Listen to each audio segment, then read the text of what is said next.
Hi guys, Mrnewmobile here. Please subscribe followed by the bell. Apple's next flagship phones, the iPhone 16 series, are expected in a little under a year. But rumors are already building and there's now an image which, allegedly, shows what the battery in the iPhone 16 Pro will look like, and how it will change things for users.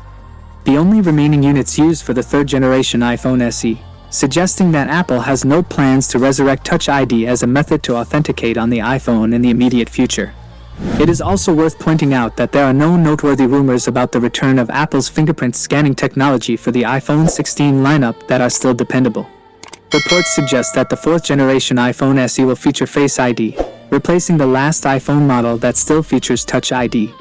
Even so, rumors persist that Apple is working on under-display fingerprint technology that could debut around 2026, the same time frame that the company is ostensibly planning to move Face ID under the display of the device. The Weibo source was first to report that the iPhone 14 would retain the A15 Bionic chip, with the A16 being exclusive to the iPhone 14 Pro models. They recently said that the chip designed for the upcoming iPhone 16 and iPhone 16 Plus will be made using a distinct manufacturing process, differing fundamentally from the A17 Pro chip in the iPhone 15 Pro, to reduce production costs. More interesting, then, is the capacity of the battery. The Laker claims that it will have 3,355 mAh capacity. That's bigger than in the iPhone 15 Pro, but only just. Truth is, every iPhone user wants more battery life in their handset.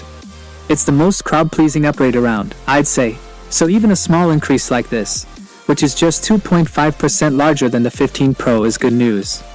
That is it guys, without being said, let me know your thought in the comment below, and if you are new here, please subscribe, like the video, comment.